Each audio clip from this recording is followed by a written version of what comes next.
The first time I saw Maren Ellis, she was standing in the rain at the end of my gravel drive with one suitcase, no coat, and a diamond ring pinched between two fingers like it had burned her. It was nearly midnight.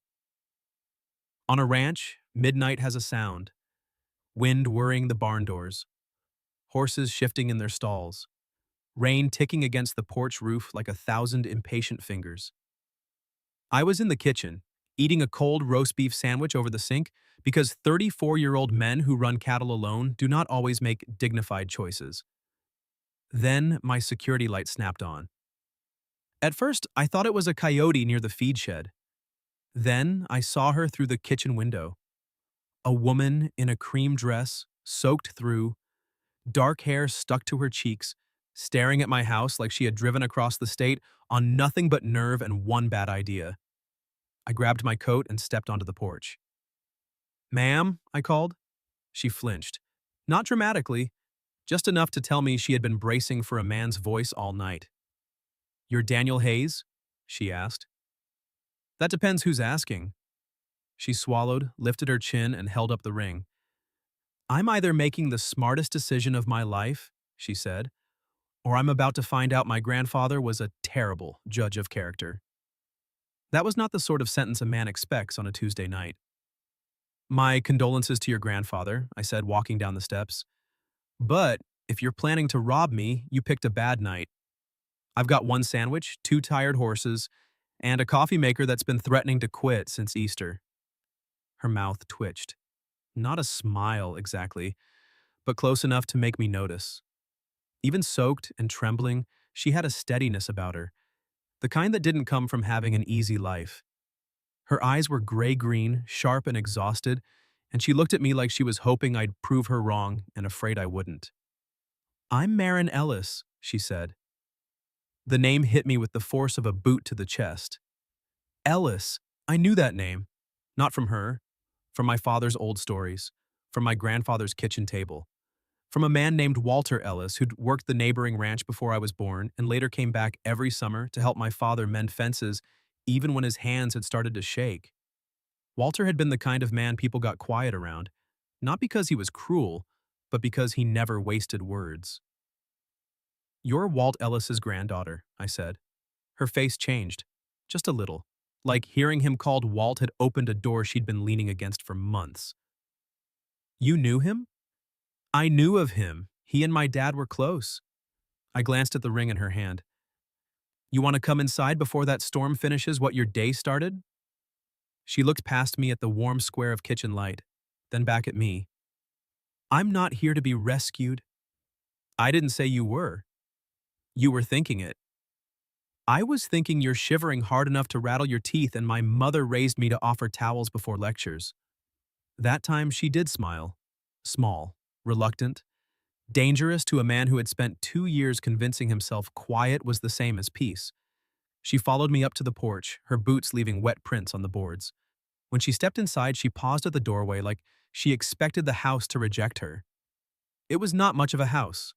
Old pine floors, a kitchen table scarred by 3 generations of elbows and coffee mugs, a wood stove in the corner.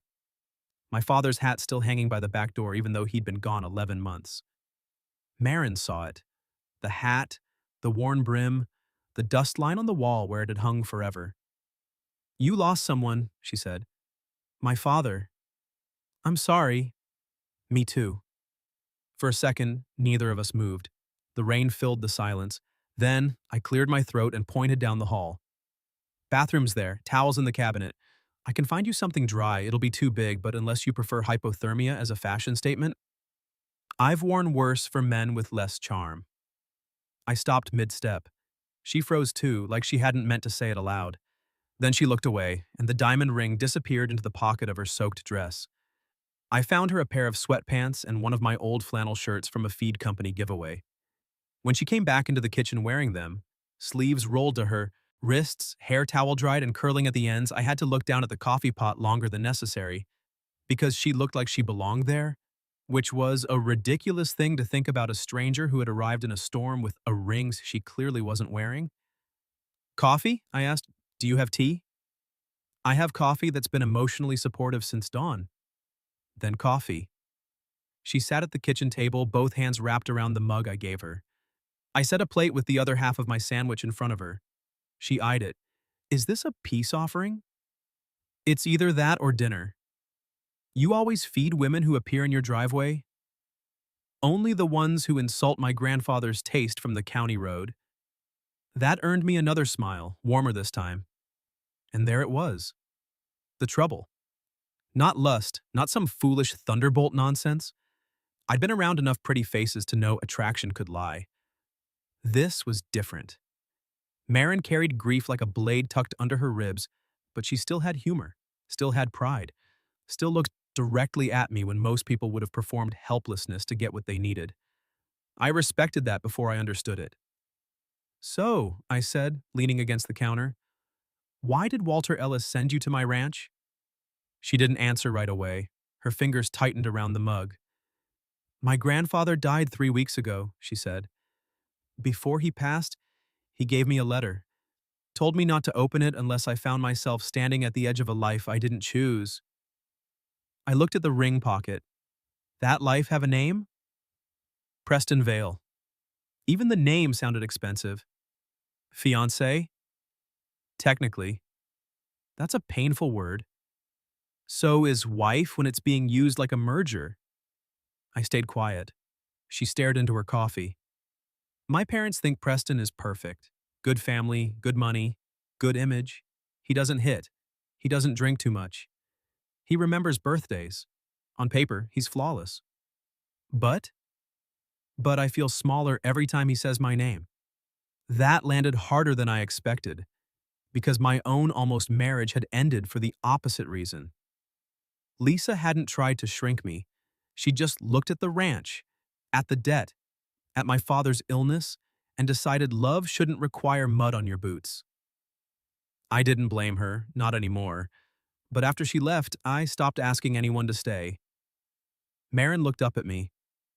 My grandfather told me there were men who built rooms around a woman instead of walls. I felt something shift in my chest. That sounds like Walt. He also said your family was the only honest family he'd ever known. I snorted. Then he didn't watch my dad negotiate cattle prices. Her smile came easier now. He said honest, not easy. Fair. She reached into her pocket and pulled out the ring. Set it on my kitchen table between us. It looked wrong there. Too bright. Too cold. I left tonight, she said. Engagement party, country club, 200 people. My mother cried in the powder room. Preston told me I was embarrassing him. What did you do? I apologized. My jaw tightened. She saw it. Don't look like that, she said softly. Like what? Like you want to go teach a man manners. I was only considering a strongly worded conversation. With your fists? I'm versatile. She laughed then, a real laugh. It startled both of us. For one clean second, the storm, the ring, the dead grandfather, the life she'd run from, all of it lifted. She was just a woman in my kitchen wearing my flannel, laughing into bad coffee, and I was just a man remembering that warmth could still happen unexpectedly. Then the laugh faded and she whispered, I don't know why I came here. I pulled out the chair across from her and sat. Maybe you needed a place where nobody had already decided who you were supposed to be. Her eyes softened. That's a dangerous offer, Daniel Hayes. Why? Because if I rest here, I might not want to leave. The room went quiet again, but it was not the same quiet as before. This one had a pulse. I noticed how close her hand was to mine on the table, how her sleeve had slipped over her knuckles, how the rain had left one damp curl against her throat. I should have leaned back. Instead, I said, then we'll make sure whatever you choose next is actually yours. Her gaze held mine. Not grateful, not helpless, searching. Then she reached into the pocket of my flannel and pulled out a folded envelope I hadn't noticed she'd tucked there when she changed. My grandfather wrote 2 lines at the end, she said. I thought they were ridiculous. She unfolded the letter with careful hands. The paper was creased, rain-soft at the edges. Ink faded but readable. Maren stared at it for a long moment before her voice dropped to almost nothing. He wrote, Daniel Hayes needs a wife more than he knows, and my Maren needs a man like him before she forgets what a real one looks like. I forgot how to breathe. She looked up at me, cheeks flushed, eyes bright with fear and challenge, and something I did not dare name yet. My grandfather said I needed a man like you, she whispered. And before I could stop myself, before caution or grief or common sense could get a hand on my collar, I looked at the ring on my table, then back at her. Maybe he wasn't wrong. That was when headlights swept across my kitchen window. For half a second, neither of us moved. Maren's eyes stayed locked on mine, her grandfather's letter trembling between her fingers. The headlights washed over her face, turning the fear there silver. Then a car door slammed outside. She stood so fast the chair scraped the floor. I didn't tell anyone where I was going. I rose too. Then maybe it's not for you. A second car door opened. A man's voice cut through the rain. Maren! Her face emptied, not fear exactly. Recognition. The kind that comes when a cage learns your name. Preston? She breathed. I looked toward the door, then back at her. Do you want to see him? That question seemed to surprise her more than his arrival. She blinked. What? I asked if you want to see him. Nobody asks me that. I am. Outside, boots hit the porch steps. Maren's hand closed around my wrist. It wasn't dramatic. It wasn't helpless. Her fingers were cold, and her grip was certain. No, she said. That one word settled every question in me. I turned toward the door just as Preston Vale started pounding on it. Maren, open this door. My house had stood through hailstorms, drought, and 3 generations of Hayes tempers. It did not shake for men who thought money made them thunder. I opened it before he could pound again. Preston stood on my porch in a tailored overcoat, rain sliding off him like the weather was beneath his dignity. He was tall, polished, handsome in the way expensive watches were handsome, impressive until you needed warmth. His eyes moved past me and found Maren in my kitchen. There you are, he said, relief turning quickly into irritation. Do you have any idea what you've done? Maren stepped closer behind me, but not hidden. I left, she said. His jaw tightened. You embarrassed both families. She answered your question, I said. Preston's gaze snapped to me. And you are? Daniel Hayes, this is my house. I don't care if it's the governor's mansion. My fiancé is coming home. Maren's grip on my wrist tightened. I didn't raise my voice. She said no. Preston gave me a smile that had never had to earn kindness. This is a private matter. Then you should have handled it privately before following her through a storm. His eyes hardened. Maren, get your things. She let go of my wrist. For one awful second, I thought she might obey out of habit. Instead, she walked around me and stood in the doorway, wearing my flannel shirt like it was armor. The sight did something inconvenient to my heart. I'm not going with you, she said. Preston stared at her. You're being emotional. Yes, she replied. It's new. I'm enjoying it. I almost smiled. Preston didn't. He glanced at the clothes she wore, then at me, and something ugly flickered over his face. Did he touch you? Maren went pale. I stepped forward, but she lifted a hand, stopping me without looking. No, she said. And that question is why I should have left sooner. The rain grew louder. Preston breathed through his nose. Your mother is hysterical. My mother will survive disappointment. She's had years of practice giving it to me. This time, I did smile. Maren saw it from the corner of her eye, and despite everything, her mouth curved. It was the smallest shared rebellion. A match struck in the dark, Preston noticed. You think this is funny? He asked me. I think she's doing fine without me. That unsettled him more than a threat would have. He looked back at her. If you stay here tonight, don't expect things to go back to normal. Maren's shoulders lifted with a slow breath. Good. A long silence. Then Preston reached into his pocket and pulled out his phone. I'll call your father. Do that, she said. Tell him I'm safe. Tell him I'm dry. Tell him I'm drinking terrible coffee with a man who asked what I wanted before deciding for me. Preston's face flushed. I leaned against the doorframe. For the record, the coffee has character. It has trauma, Maren said. I looked at her. You drank 2 sips. I'm brave. Reckless, apparently. Her eyes met mine, and in the middle of that cold porch standoff, something warm moved between us. Not gratitude, not rescue, interest. Preston saw it too. His mouth flattened. This isn't over, he said. No, Maren answered softly. But we are. She reached into the pocket of the flannel, pulled out the ring, and held it out to him. He didn't take it, so she set it on the porch railing between them. The diamond caught the porch light, bright as ice. I'm sorry I waited until tonight, she said, but I'm not sorry I left. Preston stared at her a moment longer, then turned and walked back into the rain. His headlights reversed down my drive, carving 2 red lines through the dark until the storm swallowed them. Only when they were gone did Maren sag. I shut the door and turned to find her standing very still, both arms wrapped around herself. You did it, I said. She gave a shaky laugh. Did I look heroic? You looked terrifying. Good. Then her face crumpled. I crossed the kitchen before thinking better of it. Maren, I'm fine. Her voice broke on the word. I am. I wanted that. I chose that. Why do I feel like I just jumped off a bridge? Because you did? She looked up. I stopped close enough to feel the cold coming off her wet hair. Freedom still has a fall? Her eyes shone. For a second, I thought she'd step back. Instead, she stepped into me.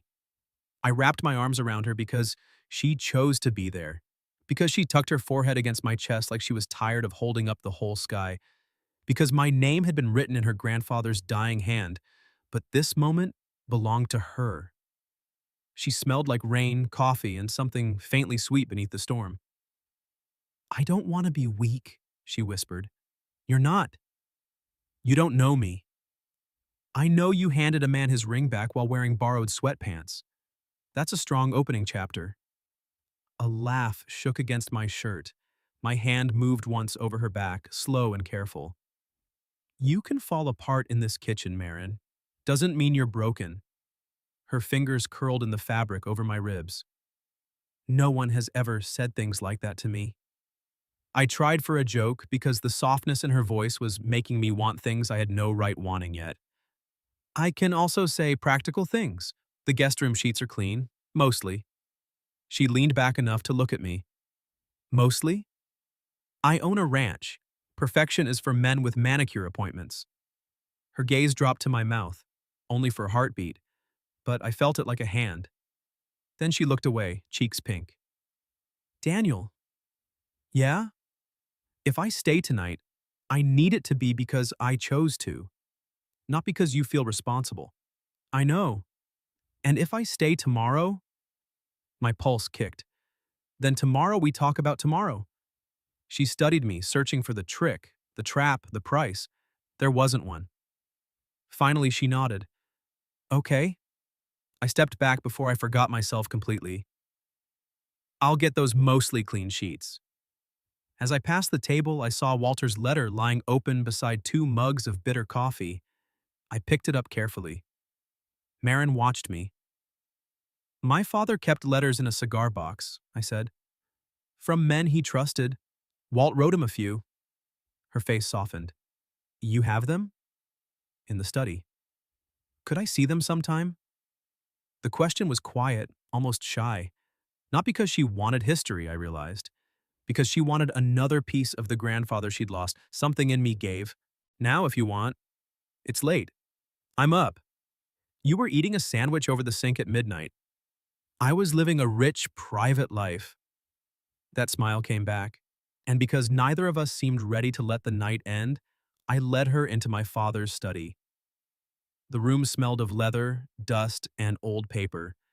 I opened the cigar box on the desk. Inside were photographs, postcards, and letters tied with baling twine. Maren stood close as I untied them. Her shoulder brushed mine. Neither of us moved away. I found one with Walter's blocky handwriting. Daniel's boy has your stubborn eyes, Walt had written to my father. God help anyone who tries to make him sell that land. Maren touched the page with 2 fingers. He remembered you as a boy. I barely remember him. He didn't barely remember you. Her voice was tender enough to hurt. I looked down at her. Maren. She turned her face up to mine. The study lamp painted gold along her cheek. Her hair was still damp. My flannel swallowed her hands. She had just ended an engagement on my porch, and I knew every reason not to lean closer. But she did it first. Not all the way, just enough to ask without words. I lifted my hand and brushed one wet curl back from her cheek. If I kiss you tonight, it won't be because you're scared. I know. And it won't be because of what your grandfather wrote. I know that too. Then why? Her eyes held mine. Because for the first time in my life, a man opened a door and didn't try to push me through it. My restraint went thin. I bent slowly, giving her every chance to change her mind. Maren rose on her toes and met me halfway. The kiss was soft, brief. A question more than an answer. But when she pulled back, her hand stayed on my chest. Well, she whispered. I swallowed. Yeah. Your coffee is still awful. I laughed, forehead nearly touching hers. Stay tomorrow, I said before courage could leave me. Not as a runaway. As my guest. We'll have breakfast. I'll show you the ranch. You can decide what you want with sunlight on it. Her fingers pressed once over my heart. I'd like that. Outside, the storm moved east. Inside, Maren Ellis smiled, like morning might be possible. Morning made Maren look less like a woman who had fled a life and more like one deciding whether to build a new one.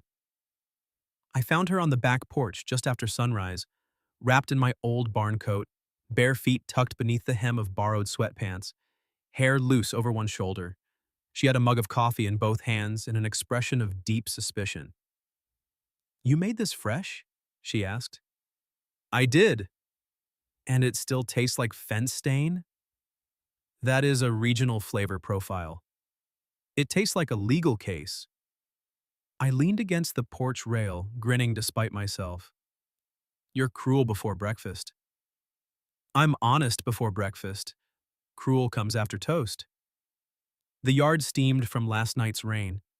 Beyond the barn, pasture rolled green and gold under the first light. Cattle moved like dark thoughts across the hill. Usually that view steadied me. That morning Maren did. She glanced sideways. You're staring. I'm admiring my coat. Liar. Yes. Her smile slipped in before she could stop it. I wanted to kiss her again.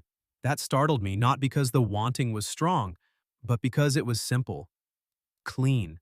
Not tangled in loneliness or obligation. I wanted Maren Ellis smiling on my porch in my coat, insulting my coffee because it felt like the house had taken its first full breath in years. Instead, I handed her a plate. Eggs, toast, bacon. She eyed it. Are you always this domestic? I'm a man of many hidden talents. Like making coffee that could strip paint? Exactly, useful on a ranch. We ate on the porch steps because she said the morning deserved ceremony. She broke a piece of toast in half and offered it to me without thinking. I took it and our fingers brushed. Such a small touch. It still made her go quiet. Sorry, she said. For feeding me toast? For noticing. I set my plate aside. You're allowed to notice. She looked at me then, guarded but hopeful. That kiss last night. I've been thinking about it. So have I. The words sat between us, warmer than the sunlight. I don't want to use you as a doorway out of someone else's life, she said. I don't want to be used that way. Her chin lifted. Good. But I do want to know you. Her breath caught. There, that was the truth of it. Not rescue, not destiny scribbled in an old man's letter. Choice, mine. I want to know what you read when nobody assigns it, I said. How you take your coffee when it isn't a crime scene. What makes you angry? What makes you stay? Maren stared down at her plate. I don't know that last one yet. Then we won't rush it. She looked up and her eyes were softer than I had earned. You make patience sound dangerous. With the right woman, it is. Her cheeks colored. Before I could lose all sense and kiss her on the porch steps, the barn cat chose that moment to leap into her lap. Maren gasped. The cat, a scarred orange tyrant named Biscuit, planted his paws on her chest and stared into her soul. Oh, she whispered. Hello. Careful, he likes rich women. I'm currently unemployed, possibly disowned, and wearing your sweatpants. He also likes chaos. Biscuit butted his head under her chin. Maren laughed and scratched behind his ears. The sound moved through me like music down a hallway. After breakfast, I gave her boots that had belonged to my mother and showed her the ranch. Not as a tour for a guest, as an invitation. We walked past the horse stalls, the tack room, the calving shed. I introduced her to old systems and stubborn gates. She listened like every weathered board mattered. When one latch stuck, she hip-checked it before I could help, and it swung open with a groan.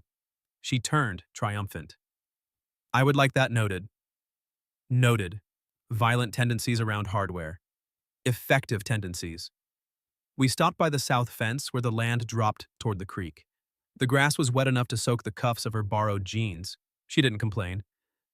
My grandfather said your father refused to sell this place, she said. Several times. Why? I looked out over the pasture. Because he believed land remembers who loved it. And you? I used to think that was sentimental nonsense. Used to? My father got sick. I came home to help for a few months. I rubbed a hand over the back of my neck. A few months became 4 years. Then he died, and everyone expected me to sell. Bankers, neighbors, Lisa. Maren's gaze flicked to me. Lisa? Almost wife. The wind shifted between us. What happened? She wanted a life with clean shoes and reservations. I don't know. At the time, I thought I wanted her enough to leave. But you didn't. My father needed me. Maren studied me in that steady way of hers. And after he was gone? I laughed once without humor. By then, I didn't know how to leave. She stepped closer, shoulder nearly touching mine. That sounds lonely. It was. The admission came out rougher than I meant it to. Maren reached for my hand, not because she was scared, not because she needed balance. She chose the touch deliberately, sliding her fingers through mine and holding on. I looked down at our joined hands. She squeezed once. Maybe your grandfather wasn't the only one who sent me here. I turned toward her. Maren. Too much? No, my thumb moved over her knuckles. Just enough to make me forget how to stand. Her smile was quiet. The creek moved below us. Somewhere behind the barn, a cow bawled with no respect for romance. Maren laughed under her breath. Does she disapprove? She's jealous. I usually give her all my attention. You'll have to learn to divide it. I'm willing to practice. This time, when I leaned in, she didn't wait. She rose on her toes and kissed me first. It wasn't like the night before. That kiss had been a question. This one had an answer. Her free hand rested against my jaw, cool from the morning air. I kept mine at her waist, careful but not distant, feeling the warmth of her through my coat. She tasted faintly of bad coffee and strawberry jam. When she sighed against my mouth, I nearly forgot the fence, the cattle, the whole waking world. Then she pulled back just enough to whisper, I wanted to do that in daylight. My forehead touched hers. How was it? Better visibility. I laughed, and she smiled against my mouth. We stayed by the fence longer than necessary. By noon, she had mud on her boots, hay in her hair, and 2 missed calls from her mother. She showed me the screen as we sat on an overturned trough outside the barn, eating apples like teenagers skipping responsibility. I should call her, she said. Do you want privacy?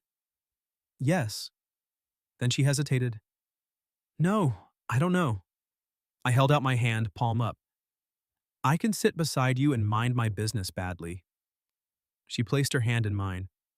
That might help. The call lasted 7 minutes. I heard only Maren's side, but that was enough. Yes, I'm safe. No, he didn't make me do anything. Mother, I am not confused. I gave the ring back because marrying Preston would have been a lie. Her hand trembled in mine. I kept my thumb moving slowly over her skin. Then she went very still. No, she said. Don't send father. Don't send anyone. If you want to speak to me like I'm your daughter, not property you misplaced. Silence. Maren closed her eyes. I love you too, she whispered, but it sounded like goodbye. When she hung up, she didn't cry. She looked exhausted. I lifted our joined hands and kissed her knuckles before I could overthink it. Her eyes opened. That, she said softly, was unfairly kind. I'm trying to be fairly kind. You're failing. Noted. She leaned her head against my shoulder and I sat still, letting her weight settle there. After a while, she said, My mother said I'm ruining my future. What did you say? That maybe I'm meeting it. My chest tightened. I turned my face toward her hair. Are you? She lifted her head. Her eyes held fear, yes, but also a spark that had not been there the night before. I don't know yet, she said, but I want another day to find out. You've got it. And maybe dinner, somewhere that isn't your sink. I smiled. Maren Ellis, are you asking me on a date? I'm suggesting you redeem yourself after the coffee. A noble cause. You'll accept? I'd be a fool not to. That evening, I drove her into town in my old truck. We ate burgers at a roadside place with red vinyl booths and pie under glass domes. She stole 3 of my fries and pretended innocence. I told her about falling off a pony when I was 8. She told me she'd once set fire to a linen napkin at a charity dinner because a senator was boring her. I laughed so hard the waitress refilled our water out of pity. On the drive home, Maren sat closer than before, not touching at first. Then her hand found mine on the bench seat. I'm not ready to know everything, she said, watching the dark road ahead. But I'm ready to know more. I laced my fingers with hers. That's enough. When we turned onto my gravel drive, my headlights caught a black sedan parked near the house. Maren's hand tightened. I killed the engine. A woman stepped out of the sedan, elegant in a pale coat, blonde hair pinned smooth as glass. For a second, I thought she was one of Maren's people. Then she turned toward the headlights. My stomach dropped. Lisa. Lisa Ward looked exactly as she had the day she left. Composed, beautiful, untouched by mud, grief, or doubt. I sat behind the wheel a second too long, Maren's hand still in mine. She looked from Lisa to me. Almost wife? Yeah. Of course she has perfect hair. Despite everything, a laugh escaped me. Maren's fingers loosened, not pulling away, just offering me the choice. I kept hold of her hand. Lisa noticed. Her eyes moved to our joined fingers, then to Maren's borrowed denim jacket, then back to me. Daniel, she said. Lisa. Maren leaned toward me and murmured, Should I wait in the truck? No, the answer came faster than thought. Her gaze lifted to mine. No, I said again, quieter. You came home with me. You don't have to disappear because someone else arrived. Something warm flashed in her eyes. We got out together. Lisa's smile was polite enough to cut bread. I didn't realize you had company. Maren Ellis, Maren said, offering a hand before I could introduce her. Lisa took it. Lisa Ward. Yes, Maren replied. I gathered. There was no venom in it, only a calm that made me proud in a way I had no right to be. Lisa turned back to me. I called first. My phone was in the truck. I would have come tomorrow, but I'm leaving early. She looked toward the house. Can we talk? I felt Maren shift beside me. Not away, just bracing. I hated that she knew how to do that. Here is fine, I said. Lisa's expression tightened. Privately? Maren lifted her chin. I can give you privacy if Daniel wants it. Both women looked at me. There are moments in a man's life when the past waits with one hand out and the future waits with nothing but trust. I chose. Maren stays. Lisa took that in. The porch light made her face look pale. I heard you're still refusing the offer, she said. So that was it. Not love. Land. There's no offer to discuss.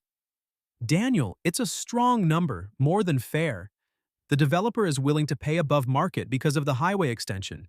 You could be free of this place. Maren's eyes moved to me. Free. That word had hooks. Lisa knew it.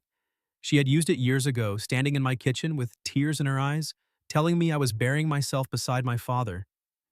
I don't want to be free of it, I said. Lisa sighed. You used to want more. I still do.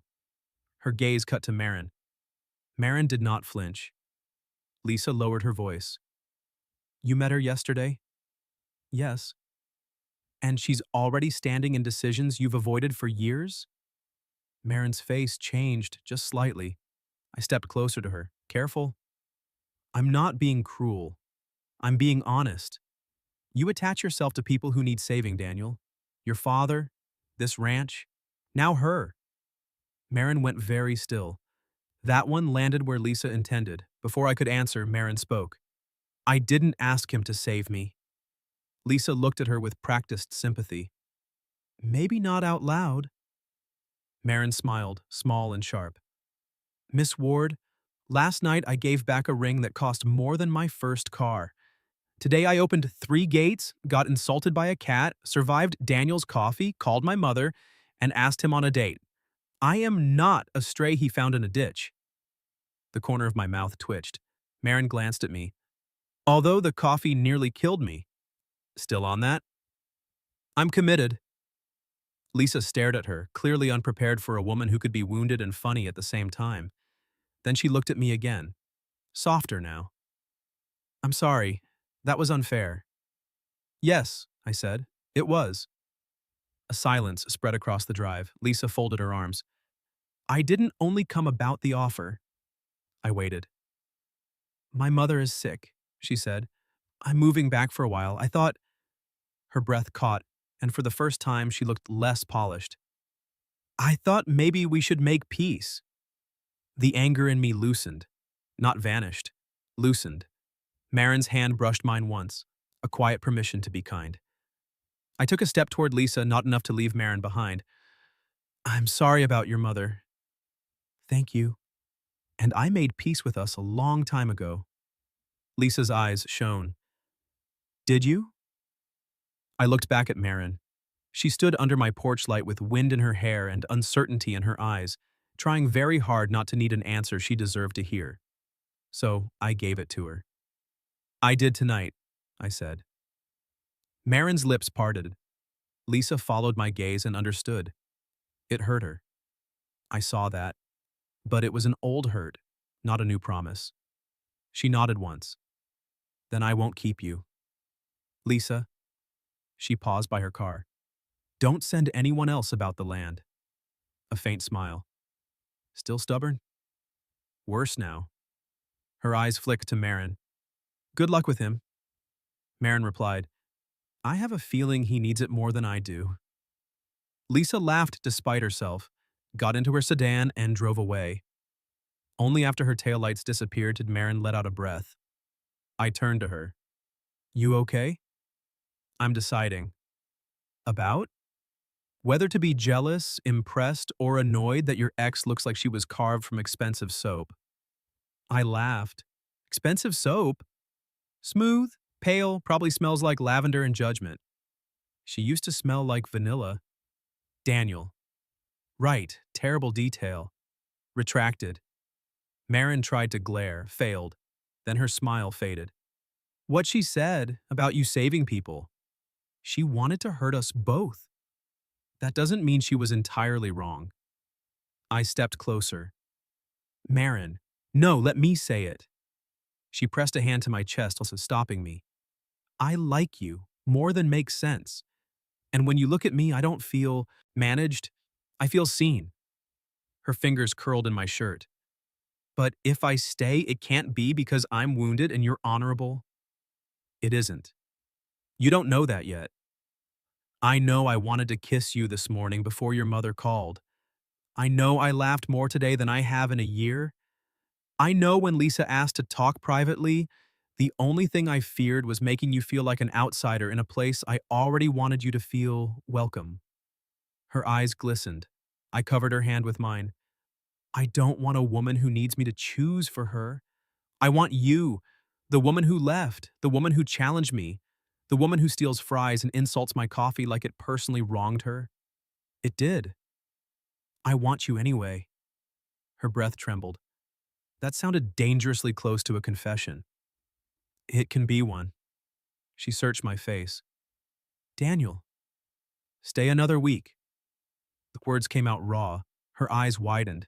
Not hidden, I said. Not trapped. Stay because you want to see if this is real when the storm is gone and daylight gets ordinary. And if I say no, I'll drive you wherever you want.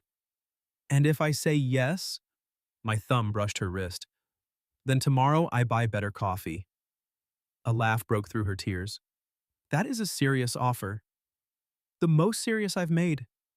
She moved into me then, not collapsing, not seeking shelter, but choosing closeness. Her arms slipped around my waist. Mine closed around her. I'm scared, she whispered. Me too. That helps. Strange woman. Terrible coffee man. I bent my head. She met me halfway. The kiss was not soft like the first or bright like the second. It was deeper, slower, carrying everything we had not dared say by the fence or over burgers. Her hands rose to my neck. Mine settled at her waist, drawing her close until there was no space left for Lisa's accusation or Preston's shadow. When she pulled back, her mouth was warm and her eyes were clear. A week, she said. My heart kicked hard. Yeah? Yes, but I'm not sleeping in your guest room forever. Every thought in my head dropped dead. She laughed at my expression and pressed a finger to my lips. I meant I'll need clothes, Daniel. I knew that. No, you didn't. No, I didn't. She kissed me once more, quick and merciless. Walk me inside before I say something else that damages your ability to function. I opened the door for her. She paused on the threshold. Not pushing me through? Never. She took my hand and pulled me in after her. We made tea because she banned coffee after sunset for public safety. We sat in my father's study, shoulder to shoulder on the worn leather couch, reading Walter Ellis's letters by lamplight. Halfway through the second bundle, Maren found a photograph tucked between pages. Two young men stood beside a military truck, filthy and grinning. My father and Walter. On the back, in Walter's handwriting, were the words, "If I ever have a granddaughter, I pray she meets a Hayes man before the world teaches her to settle." Maren traced the sentence with shaking fingers. I thought he was being dramatic, she whispered. My dad used to say Walt only sounded dramatic when he was right. She leaned her head against my shoulder. I kissed her temple. For a while, we said nothing. Then my landline rang. Nobody called the landline unless they were old, lost, or bringing trouble. Maren lifted her head. I answered. A man's voice said, Daniel Hayes? This is Maren's father. I'm at your front gate. Maren heard her father's voice through the receiver. Her face went pale, but she did not shrink. Do you want me to tell him to leave? I asked. She looked toward the front window where distant headlights glowed beyond the cattle guard. For a long moment, the woman who had run through rain wrestled with the daughter who had been trained to obey. Then she stood. No, she said. I want to tell him myself. Pride hit me so hard I nearly forgot to worry. I drove her down to the gate in the truck, not because she needed escorting, but because she reached for my hand before we left the house. Her fingers stayed woven through mine the whole way. Her father, Maren Ellis, stood beside a black SUV in an expensive wool coat, looking out of place among mud, fence wire, and wet grass. He had Maren's eyes, but not her softness. Not yet. When she stepped out of the truck, he moved toward her. Maren. She lifted one hand. Don't. He stopped. I stayed by the truck, close enough if she wanted me. Far enough that her words were hers. Her father's gaze flicked to me. Mr. Hayes? Sir. I came to take my daughter home. Maren's shoulders squared. I am home for tonight. Maybe for the week. After that, I'll decide. His mouth tightened. You don't know this man. No, she said. But he asked me what I wanted before you did. That landed. Conrad looked older suddenly. Maren, your mother is devastated. I know. Preston's family is humiliated. I know that too. And you think staying on a stranger's ranch fixes anything? No. Her voice shook, but it did not break. I think it gives me room to hear my own thoughts. He stared at her as if she were speaking a language he had once known and forgotten. Then his eyes dropped to our joined hands. I expected anger. Instead, he looked tired. Your grandfather always said we polished the life out of you. Maren went still. He said that? Conrad exhaled. Many times, usually at dinner, usually after insulting my tie. A laugh escaped her before she could stop it, wet and small. Her father's face changed at the sound. I thought he was old-fashioned, Conrad said. I thought he didn't understand the world you were born into. He understood me. Yes, he said quietly. I'm beginning to see that. Maren swallowed hard. I'm not marrying Preston. I gathered, and I won't be talked into it. I won't try, she blinked. Neither of us had expected that. Conrad looked past her to the dark shape of my ranch. Walter left me a letter too. I opened it tonight after your mother told me where she thought you'd gone. What did it say? His mouth twisted with grief. That if I loved you, I should stop confusing control with care. Maren closed her eyes. I felt her hand tremble in mine. Her father took one step closer. I don't know how to fix all the ways we've failed you. You can start by letting me choose. His gaze moved from her to me. I met it, not as a challenge, as a promise. I care about her, I said, but I won't choose for her either. Conrad studied me. Your father was Samuel Hayes? Yes. He once drove 3 hours to return a wallet my father dropped at a stock auction. Wouldn't take gas money. His eyes softened by a fraction. Walter never stopped talking about that family. Maren looked up at me, and the moonlight caught the tears on her cheeks. Not sad tears, freeing ones. Conrad reached into his coat and pulled out a small overnight bag. Your mother packed this badly and cried into it. Maren laughed again, covering her mouth. He held it out. Call her tomorrow. Please. Not because you owe us obedience, because she loves you badly and needs a chance to learn better. Maren took the bag. I will. For a second, father and daughter stood with a lifetime between them. Then Maren stepped forward and hugged him. His arms closed around her slowly, like he had forgotten she was not made of glass. When she came back to me, her hand found mine without hesitation. Conrad noticed, but this time he said nothing. He only nodded, got into his SUV, and drove back toward the road. Maren watched until the taillights disappeared. Then she turned to me, eyes bright. I'm shaking. I noticed. Not from fear. No, she smiled. From choosing. I reached for the bag. Want me to carry that? She arched a brow.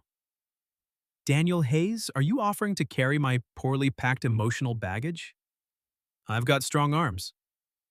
I noticed. The way she said it warmed me down to the soles of my boots.